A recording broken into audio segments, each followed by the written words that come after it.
A disability is defined as those individuals who have long-term physical, mental, cognitive, or sensory impairments that, in interaction with various barriers, may hinder their full and effective participation in society on an equal basis with others.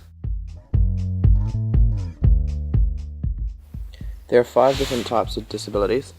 There's mobility, sensory, communication, intellectual/mental health, and hidden.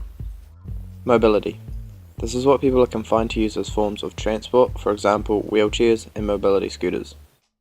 Sensory. This is a disability one faces with their senses, such as blindness or being deaf. Communication.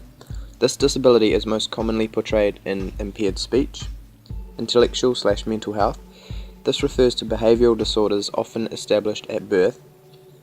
Hidden disabilities are unforeseen factors that can occur during one's life, for example, heart problems, diabetes, and breathing difficulties.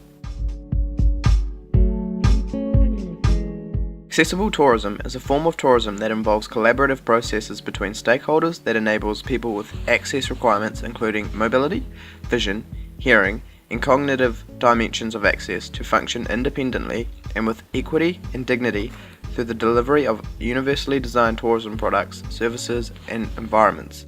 This definition adopts a whole-of-life approach where people through their lifespan benefit from accessible tourism provision. These include people with permanent and temporary disabilities, seniors, obese, families with young children, and those working in safer and more socially sustainable designed environments. There are 6 key factors airlines must consider when transporting people with disabilities. Firstly is pre-travel planning.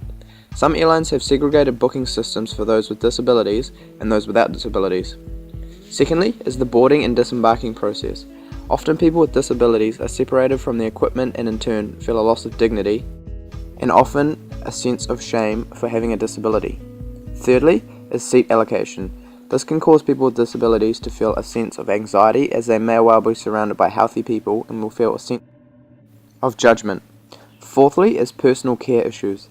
This relates to disabled people being on board without their equipment and feel a sense of dependence on others. Fifthly is equipment handling. Disabled people can often get anxious about the way their equipment is handled too, as it may get damaged and they're helpless to prevent it. The final factor is customer service. Often disabled people are subject to inappropriate language and can be discriminated against due to their disability. This often gives them a feeling of being devalued. By gaining an understanding and trying to prevent these from happening, it can help to solve issues disabled people face when flying.